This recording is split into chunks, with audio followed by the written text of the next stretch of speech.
Sa ngalan ng Ama at ng Anak at ng Espiritu Santo. Amen. Ang pinakapangunahing kahulugan ng panalangin ay pakikipag-usap sa Diyos. Ang panalangin ay hindi pagninilay-nilay o pagmumuni-muni lamang. Ito ay direktang pakikipag-ugnayan sa Diyos. Ito ay komunikasyon ng kaluluwa ng tao sa Diyos na lumikha sa Kanya. Ang panalangin ay ang unang paraan ng mga mananampalataya para maipahayag kay Hesukristo ang kanilang nararamdaman at ang pagnanais na makipag-ugnayan sa Diyos. Halina at sabay-sabay tayong manalangin sa Panginoon Diyos na buhay.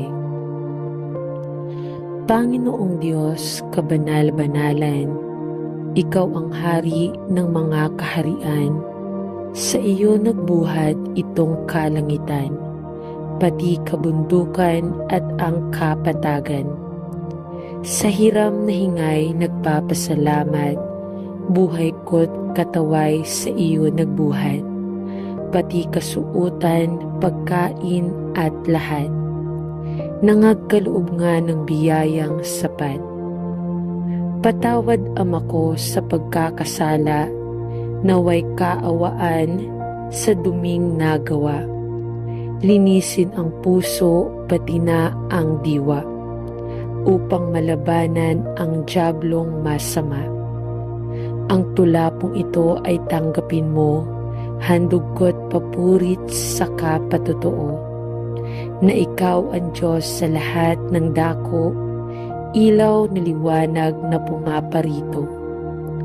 Sa aming pagising hanggang takip silim, ay ikaw ang siyang narito't kapiling. Iyong mga mata ang aming bituin at siyang liwanag sa gabing madilim.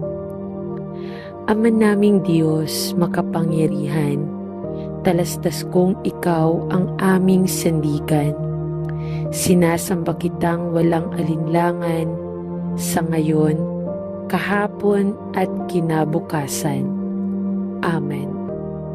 Panginoon, alam ko na iyon ay isang prinsipyo na madalas na nakikita sa Biblia, na kami ay umaani ng aming inihahasik, at alam ko rin na ang ilang mga walang prinsipyong tao ay nagmungkahi na ito ay maaaring gamitin bilang isang halos mahiwagang formula na maaaring ilapat ng sinuman. Sa prayer na alam kong napaka-unbiblical. Panginoon, nais kong hilingin sa iyo na bigyan ako ng pangunawa kung paano manghasik ayon sa Biblia, upang sa takdang panahon ay maaani ko ang iyong kaluwalhatian. Maging ito man ay aking pera, aking oras, aking mga talento, aking mga regalo, o simpleng aking sarili. Panginoon, nais kong gamitin ng husto ang lahat ng ibinigay mo sa akin, hindi para sa makasariling mga kadahilanan, kundi upang luwalhatiin ang iyong pangalan. Para sa lahat ng aking pinanggalingan sa iyo, at ako ay naghahangad lamang na ibalik sa iyo kung ano ang mayroon ka, bukas palad na ibinigay sa akin. Panginoon, nais ko lamang na maging isang mabuting katiwala at isang tapat na lingkod, kasama ang lahat ng iyong ibinigay sa akin. Panginoon, hindi ko alam kung paano pinakamahusay na gamitin ang iyong ibinigay sa akin. Hindi ko alam kung paano maghasik tulad ng gagawin mo sa akin. Alam ko na marami akong nagawang pagkakamali sa nakaraan at kaya pumunta ako sa iyo ngayon para hilingin sa iyo na turuan ako ng Panginoon. Turuan mo ako kung paano bilangin ang aking mga araw at gamitin ng husto ang lahat ng natanggap mula sa iyong kamay ng pagpapala. Kasama ang aking pera, ang aking oras, ang aking mga talento, ang aking mga regalo at ang aking sarili. Panginoon, sa iyong mga kamay ibinibigay ko ang lahat ng mayroon ako at ipinagdarasal ko na sa takdang panahon ito ay magiging kapaki-pakinabang. Sa pangalan ni Jesus ay nananalangin ako. Amen.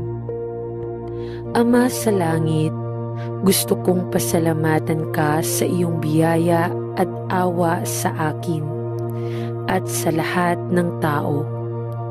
Panginoon, nag-aalangan akong lumapit sa iyo sa paksa ng kayamanan para sa Panginoon.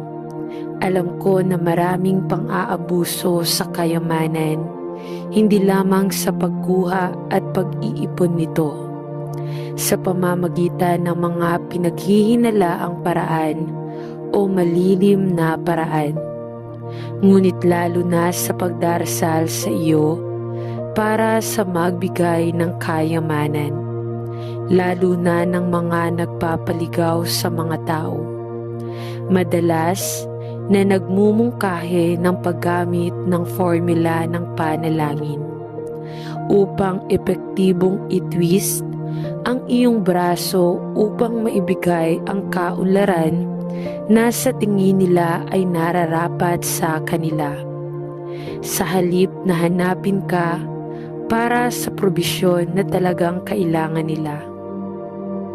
Panginoon, sa pagpunta ko sa iyo, kasama ang aking kahilingan, ipinagdarasal ko na gabayan mo ang aking mga panalangin ng may karunungan habang nananalangin ako sa iyo para sa kayamanan.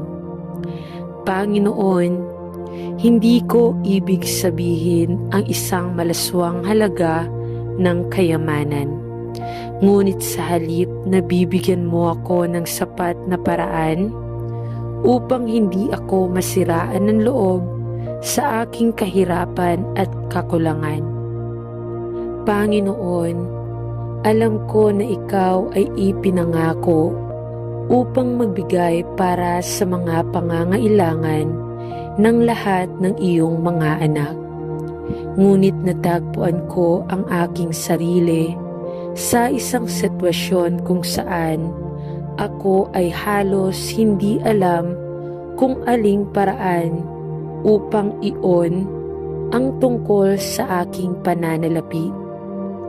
At ang tukso na makakuha ng pera sa paraang hindi makadiyos o sa pamamagitan ng hindi tapat na paraan ay nasa harapan ko. Panginoon, mayroong isang talata sa Biblia kung saan may nagdarasal, "Huwag mo akong bigyan ng kahirapan o kayamanan." Panginoon, ako rin ay pumupunta sa iyo upang hilingin na mapagbibigyan mo ako ng sapat ng kayamanan. Ngunit ipinagdarasal ko rin na ilayo mo ako sa sakim na saloobin na laganap sa mga malaking kasaganaan. Panginoon, sa lahat ng bagay ay inihiga ko ang aking sarili sa pagpapakumbaba sa paanan mo. Alam kong wala akong magagawa upang matustusan ng maayos ang aking mga pangangailangan at ng aking pamilya. Sa pangalan ni Jesus, Amen. Ama sa langit, ipinagdarasal ko na ilayo mo ako sa pag-ibig sa pera at sa pagnanais na makakuha ng higit pa at higit pa. Dahil alam ko na ang pag-ibig sa pera ay ugat ng lahat ng uri ng kasamaan.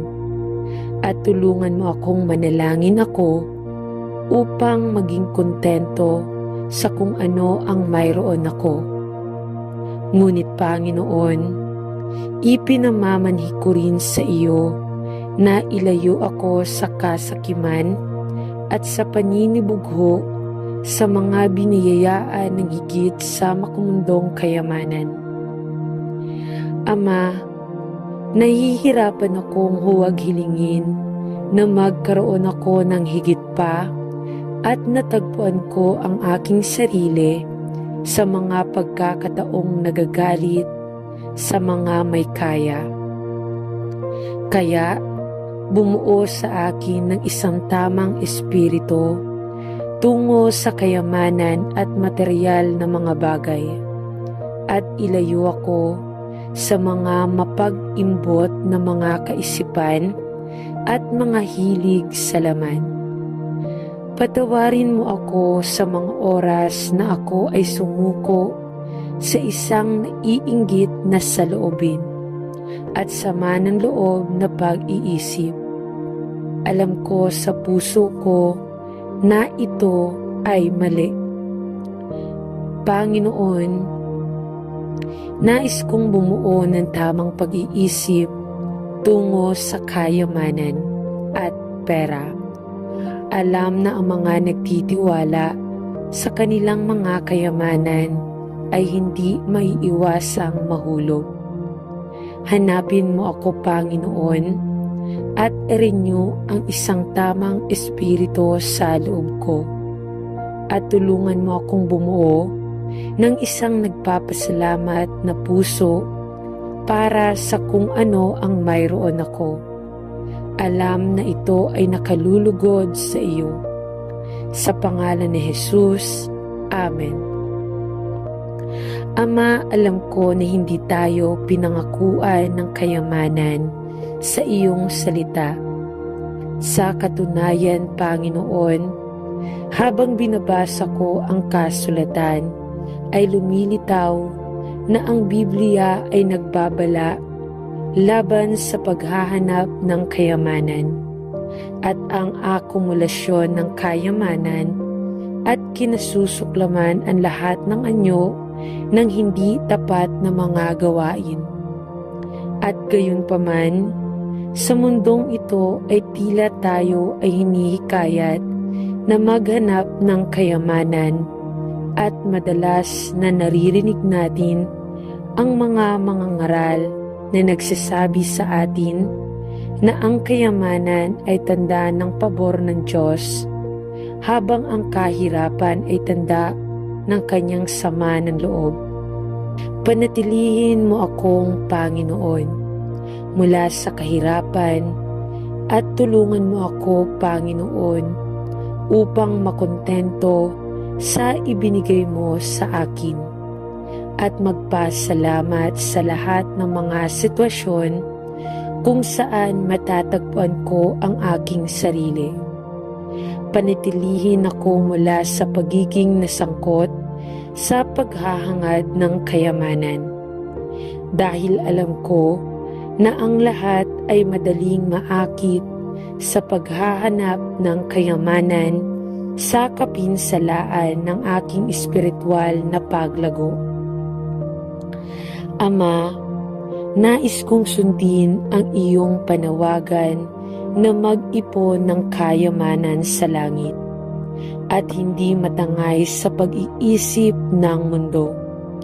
Sapagkat tunay akong naniniwala na maliban kung ang isa ay napakaingat at matalino, ang kayamanan ay maaaring maging tinik sa laman at magsimulang maging Panginoon sa halip na isang lingkod. Panatilihin mo ako, Panginoon, sa aking mga mata sa langit Alam na ang aking kinabukasan ay nakasalalay sa gantimpala sa langit at hindi sa kayamanan ng sistemang ito ng mundo. Ibigay ang lahat ng kailangan ko at naway magkaroon ako ng isang saloobin ng pasasalamat para sa lahat na ibinigay mo ng buong kagandahang loob para sa akin habang ako ay naninirahan sa mundong ito. At habang hinihintay ko ang araw na iyon, kung kailan mo ako tatawaging tahanan upang makasama ko magpakailanman. Salamat sa pangalan ni Jesus. Amen. Mahal na Ama sa langit, binabasbasan mo ako ng maraming kayamanan at nagpapasalamat ako sa iyo sa lahat ng iyong ibinigay para sa akin. Panginoon, nais kong pasalamatan ka ng buong puso at hilingin na bigyan ako ng mahusay na karunungan upang malaman kung paano pinakamahusay na gamitin ang kayamanan na ito na pinaniniwalaan kung ipinagkatiwala sa akin mula sa iyong mapagbiyayang kamay at kung saan pinupuri at pinasasalamatan kita. Tulungan mo akong hindi maging makasarili sa paggamit ng aking kayamanan at ipinagdarasal ko rin na pigilan mo akong huwag maging hangal dahil naniniwala ako na ito ay isang mapagkukunan na maaaring magamit para sa mabuti at masama. Panginoon, ipinagdarasal ko na tulungan mo akong gamitin ang kasaganaan na ito na buong pagmamahal mong ipinagkaloob sa akin, matalino at sa iyong higit na kaluwalhatian. Panginoon, alam ko na maraming tao ang naghahanap ng mayayamang tao na may maling intensyon at hinihiling ko na ibigay mo ako ng malaking pag-unawa sa lahat ng aking nakikilala. Bigyan mo ako ng karunungan, Panginoon, upang gamitin ang aking kayamanan at ng matalino. Sa pangalan ni Jesus, Amen.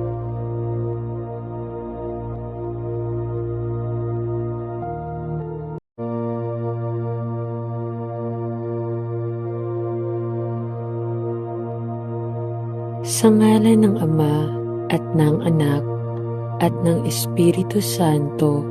Amen. Ang pinakapangunahing kahulugan ng panalangin ay pakikipag-usap sa Diyos. Ang panalangin ay hindi pagninilay-nilay o pagmumuni-muni lamang. Ito ay direktang pakikipag-ugnayan sa Diyos.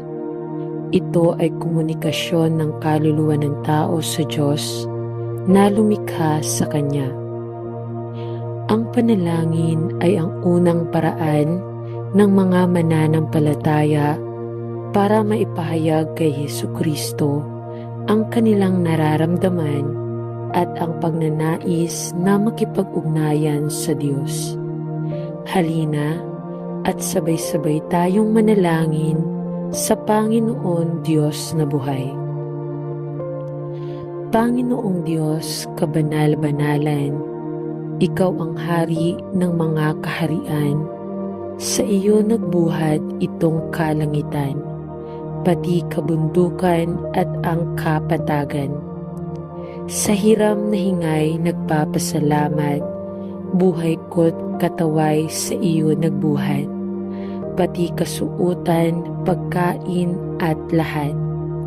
Nangagkaloob nga ng biyayang sapat. Patawad Ama ko sa pagkakasala, naway kaawaan sa duming nagawa. linisin ang puso pati na ang diwa, upang malabanan ang diablong masama. Ang tula pong ito ay tanggapin mo, handog ko't papurit sa kapatotoo, na ikaw ang Diyos sa lahat ng dako, ilaw na liwanag na pumaparito. Sa aming pagising hanggang takip silim, ay ikaw ang siyang narito't kapiling. Iyong mga mata ang aming bituin at siyang liwanag sa gabing madilim. Ama naming Diyos makapangyarihan, talastas kong ikaw ang aming sandigan. Sinasamba kitang walang alinlangan sa ngayon, kahapon at kinabukasan. Amen. Panginoon, alam ko na iyon ay isang prinsipyo na madalas na nakikita sa Biblia, na kami ay umaani ng aming inihahasik, at alam ko rin na ang ilang mga walang prinsipyong tao ay nagmungkahi na ito ay maaaring gamitin bilang isang halos mahiwagang formula na maaaring ilapat ng sinuman. Sa prayer na alam kong napaka-unbiblical. Panginoon, nais kong hilingin sa iyo na bigyan ako ng pangunawa kung paano manghasik ayon sa Biblia, upang sa takdang panahon ay maaani ko ang iyong kaluwalhatian. Maging ito man ay aking pera, aking oras, aking mga talento, aking mga regalo, o simpleng aking sarili.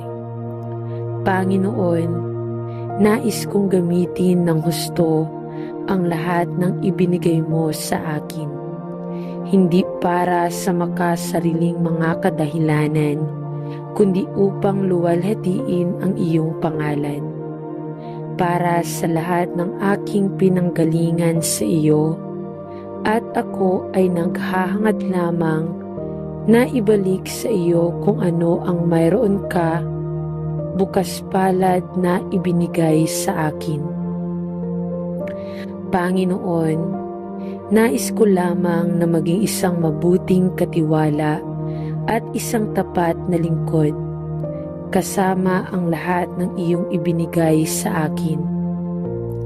Panginoon, hindi ko alam kung paano pinakamahusay na gamitin ang iyong ibinigay sa akin. Hindi ko alam kung paano maghasik tulad ng gagawin mo sa akin. Alam ko na marami akong nagawang pagkakamali sa nakaraan, at kaya pumunta ako sa iyo ngayon para hilingin sa iyo na turuan ako ng Panginoon. Turuan mo ako kung paano bilangin ang aking mga araw at gamitin ng husto ang lahat ng natanggap mula sa iyong kamay ng pagpapala, kasama ang aking pera, ang aking oras, ang aking mga talento, ang aking mga regalo at ang aking sarili. Panginoon, sa iyong mga kamay ibinibigay ko ang lahat ng mayroon ako, at ipinagdarasal ko na sa takdang panahon ito ay magiging kapaki-pakinabang.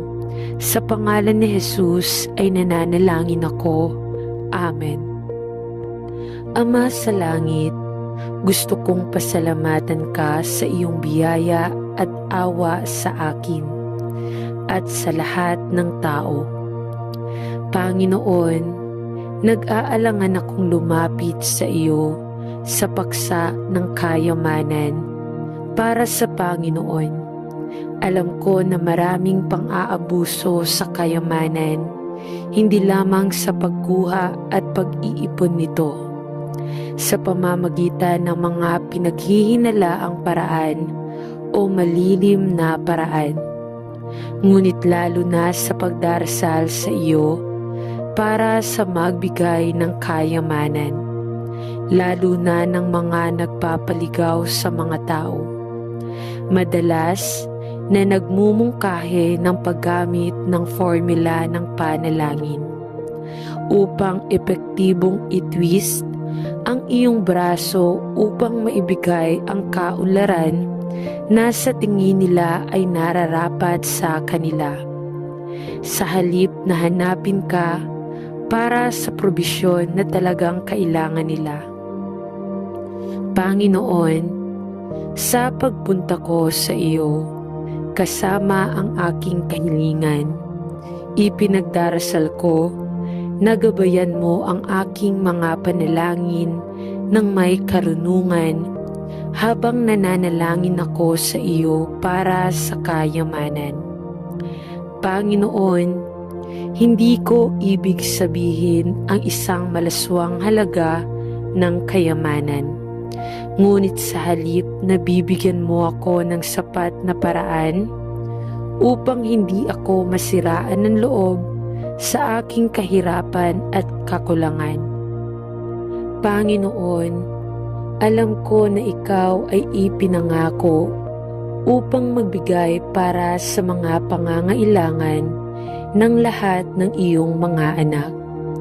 Ngunit natagpuan ko ang aking sarili sa isang sitwasyon kung saan ako ay halos hindi alam kung aling paraan upang iyon ang tungkol sa aking pananalapi at ang tukso na makakuha ng pera sa paraang hindi makadiyos o sa pamamagitan ng hindi tapat na paraan ay nasa harapan ko.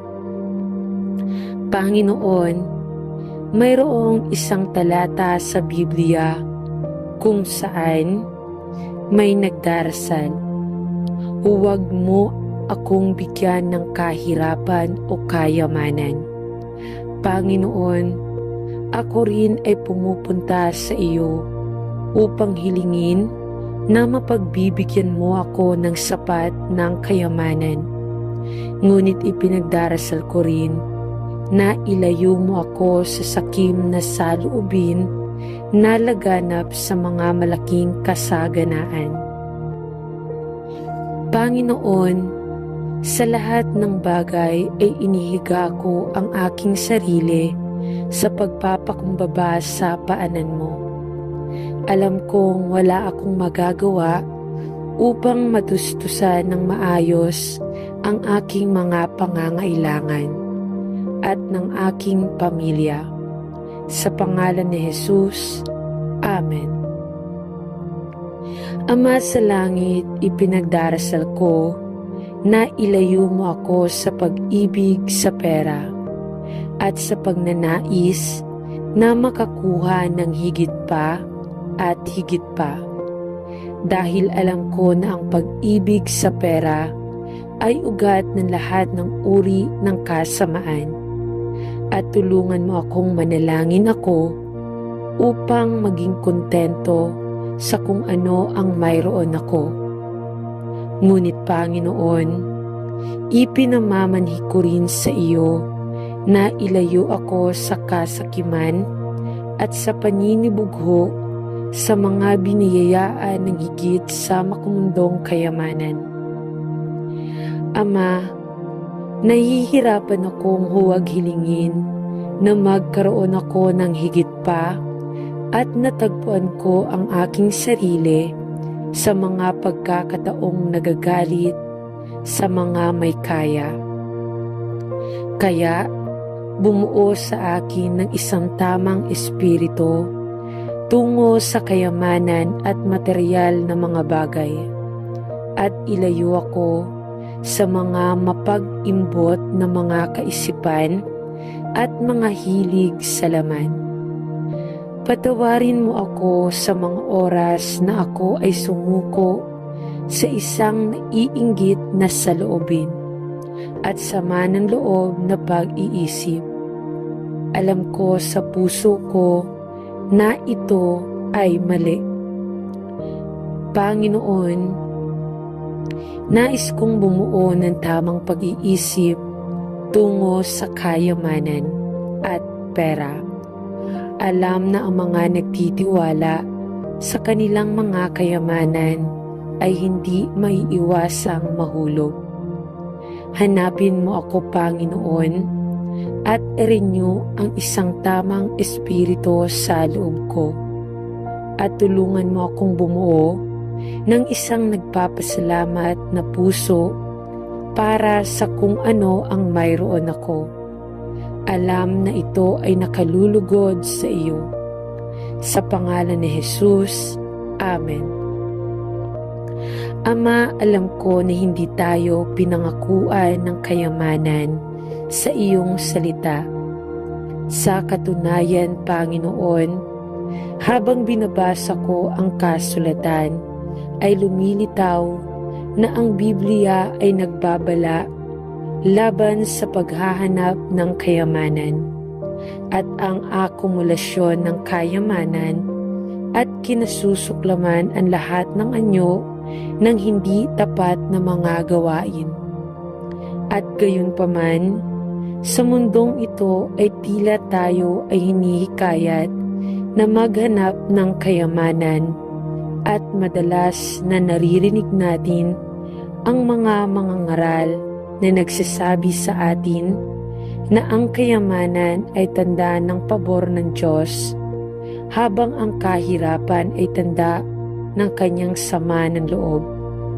Panatilihin mo akong Panginoon mula sa kahirapan at tulungan mo ako, Panginoon, upang makontento sa ibinigay mo sa akin at magpasalamat sa lahat ng mga sitwasyon kung saan matatagpuan ko ang aking sarili. Panatilihin ako mula sa pagiging nasangkot sa paghahangad ng kayamanan. Dahil alam ko na ang lahat ay madaling maakit sa paghahanap ng kayamanan sa kapinsalaan ng aking espiritual na paglago.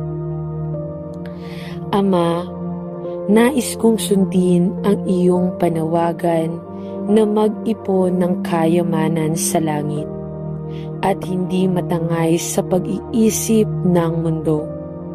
Sapagkat tunay akong naniniwala na maliban kung ang isa ay napakaingat at matalino, ang kayamanan ay maaaring maging tinik sa laman at magsimulang maging Panginoon sa halip na isang lingkod. Panatilihin mo ako, Panginoon, sa aking mga mata sa langit. Alam na ang aking kinabukasan ay nakasalalay sa gantimpala sa langit at hindi sa kayamanan ng sistemang ito ng mundo. Ibigay ang lahat ng kailangan ko at naway magkaroon ako ng isang saloobin ng pasasalamat para sa lahat na ibinigay mo ng buong kagandahang loob para sa akin habang ako ay naninirahan sa mundong ito. At habang hinihintay ko ang araw na iyon, kung kailan mo ako tatawaging tahanan upang makasama ko magpakailanman.